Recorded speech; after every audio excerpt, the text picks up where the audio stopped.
dubartii dhiiraaf nasbee ofii baaftu bara kanaaf bara waan keessa jirru bichaa hin beeku. Dubartiin kun nama tokko jaallattee nama jaarsummaatti ergattee namni sun murtee nama isiidhaaf deebisuu dinnaanini qoricha baxaabbattee yookiin kiniinii isa jedhamu san baxaabbattee dawaa gixxin gootee dhugde hellim jettee jechuudha. Kun hin ta'a maali waan akkana akkamitti namaaf jettee lubbuu kee isa addunyaa irratti dararamte gaafa duutullee dararamta jechuudha. Tama ilaali ruuhiin akka laayyootti hin baatu gaafa namaa keessaa baatu ofii keetii of baaftammoo ruuhii kana jechuudha. Rabbiin ruuhii gaafa kalaqame gaafa uume jechuun ofii isaatii baasa. Garuu ati immoo subhaanallah jaalalaaf jettee dhiira boru lafaa ka'ee kan warqiinsi jaalachuu danda'u ofii keetii of busheessitee ofii keetii maal of goote booda immoo ofii keetii gaafii jaalalaa dhiyeessitee fi nama sayyoo dhabde booda qoricha dhugda jechuudha. Assalaamu alaikum warahmatullahi wabarakatuh. Jirjirtuu akkam naga keessanii fayyaa keessan isin jecha haalallee naga godha alhamdulillah galata rabbii. Viidiyoon har'a isinii qabannee dhufne namoonni yeroo ammaa kana akkamitti nasbee ofii akka baasanidha. Asuma viidiyoo keenya laayik gochuu, sheer gochuu, sabiskiraayib gochuu hin dagatina. Namoonni yaada qabaattan yaada keessan nuuf barreessaa isin jecha akkamitti mee dubartiin takka nasbee isii dhiiraaf jettee baafti. Sababni isii maali nasbee isii baaftuuf jaalalaafi jechuudha. Wallaahi waan fete jaaladhu maraa dhuffata gadi nasbee kee baasan jechuudha. Garuu immoo jaalalaaf jettee nasbee kabaaftu kun booda eenyutti gaafatama? Har'a utuu hin taane yoo milqiyaamallee azabamta jechuudha. Isaa har'a nasbii kee baasuuf ofii keetii ruuhiin gaafa dhalatti baati. Garuu gaafa guyyaan kee midhaanii bishaan kee asirraa dhume har'a namaaf jette dhiiraaf jettee jechuudha. Bar waan fedhillee ta'u jaalallee akkaataa qaba. Akka itti jaalatamu qaba. Ati gaafii jaalalaa dhiiran gaafatin. Dhiirri gaafattullee dhiira beeka. Dhiira jaalala namaaf beeku. Dhiira silaalu ijarraa si hubatu. Dhiira akkasii kana kan jaalala gaafatan. Zim jettee dhiiruma argite jaalala irraa naqabii jettee gaafachuu otoo hin taane dhiirri gaafatamu hin jira. Fakkeenyaaf abdataa hodhu. Mucayyoon gaafa gaafii jaalalaa isaa dhiyeessitetti abdataan bakkumatti onnes isii banuu baatu kabaja isiif kennu jechuudha.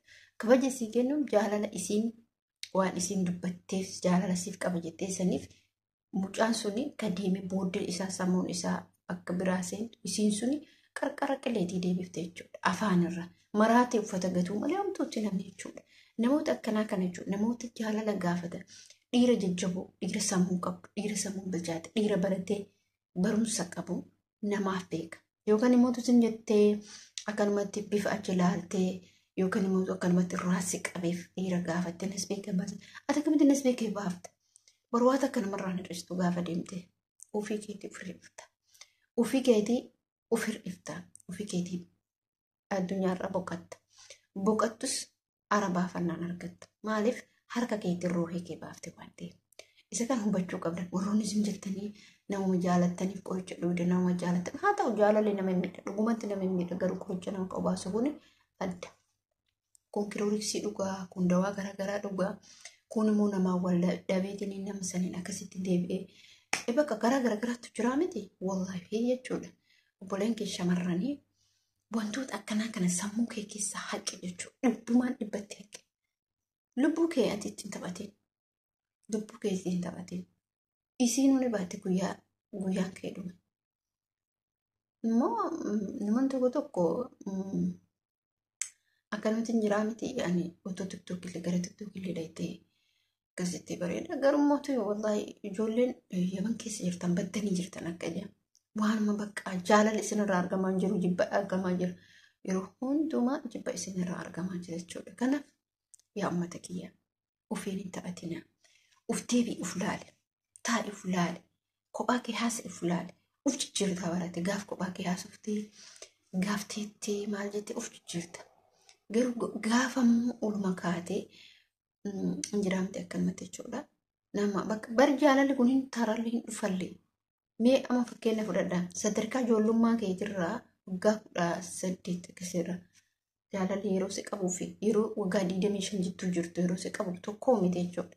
Inni oo'an cimaa 18 hanga 15 sun ni cima. Jaalalli akkasii sun waggaa 20 waggaa 18 19 20 akkas bakka ni cima jechuudha. Oo'aa jaalalaatti. Garuu suuta keessa immoo qabbanaa deemte suuta jedhaa deemte jaalalli oo'a yeroo san bira dabarte garuu ati amma akka inni ilaalutti akkasii godhutu yeroo san bira dabartee jirti maaliif yeroon sunii fi kun xiqqoo garaagarummaa qabaa madaaltee ilaalu bakka ati dalagattee kaash gootee harka qabaachuu ati uf jijjiiruun kee namni si jaalatuun bakka ati jijjiir harka kee kanaachuu harka kee kun waan fedhe dalagaa bara hamma fedhe dalagde waan fedhe dalaga tariinuu si jaalachuu danda'a inni ati jaalachiiftuun kabaja ofii keetii fi ofiif qabaachuudha malee nama sanii fi kabaja gootee gaafa keessattuu dubartiin gaafa dhiira jaalala gaafattu bakka akka safuudha jedhama isa mootuu bakka ni tuffatamti dubartiin dhiira jaalattee taanaan dhiira si jaaladha taananii dursitee gaafate taananii ni tuffatamti garuu dubartiin kan isiin si jaaladha jechuun yeroo inni jaalala dhiyeesseef yeroo inni gaafi jaalala isaa dhiyeesse dhugumatti inni gaafa san bakka sirriitti jaalata. Jiraa miti akkanatti isin jechuu barbaada uummata kiyyaa uummata jaalatamaa uummata kabajamaa ijoollee shamarran keenya miidhaa garagaraatti nurra gahaa jira jechuudha karaa jaalalaatiin bakka qabeenyas qabaattee kan miidhamtu jira qabeenyas dhabdee kan jaalalas qabdu jira inni guddaan qabeenyuma kana caalamoo jaalala dhugaadhaa wanni nama miidhu lafa kanarratti qabeenyis jaalala bakka jaalalli jiru qabeenyi ni jira hubadhu sababni illee namoonni sun lamaan gaafa namoonni sun lamaan walii galan isa waliin daragatan yoo jedhan jaalalli jiraannan barakaa rabbiin keessa kaa'ab jechuudha. Garuu yoo jaalalli hin jiraanne qabeenyi yoo jiraatee jedhe wallaahi billaahi jechuudha jaalalli suni ni bittinaa. Bakka walitti qabeenyi sun walitti isaan hin qabamu ni bittinaa sababni illee jaalalli jechuun isaan hin jiru kwa. Galgala ni qannisuu ganama ni qannisuu yoo nyaatan yoo dhugan bakka waa hunduma keessattuu isaan maa'inire ni qabu qanyiitu jira jidduu lamaan isaanii jechuudha. Kanaaf jaalala horachuuf nama jaalachuun duratti uf jaalattee kaatee boodee gaafa uf jaalatte namni akkasi jaalatu beekta. Uf jaalachuun dursa ofii keetiif jiraatta. Ofii keetiif uf jaalatta, ofii keetiif uffatta, ofii keetiif dibatta. Dursa kaate qomsuma keetiif uf jaalachuu qabda. Gaafa qomsa kee uf jaalatte qalas dubbiin dhumatee jira. Maaliif uf jaalatee taana dhiirrillee si jaalata. Dubartiin sun dubartii jabduudha ka jedhu sitti xiyyeeffatee si jaalata. Gaafati lafa kaatee jaalattee gaafi jaalalaa mallaqa qabaa mallaqa namatti bitaa gaafa jettee mallayni waa tokko keessa hin jiru. Mallayni bakka jaalala abadan hin bitu. Otoo mallayni waa bitu ta'e dhalaan babbareen dhiirota babbareeda bitti. Dhiironni babbareen dhalaa babbareeda bitu. Wal fakkaatanii mallayni abadan hin bitu. Ka bitu haalaaf amala keeti. Namummaa keeti. Gaarummaa keeti. Jabummaa keeti.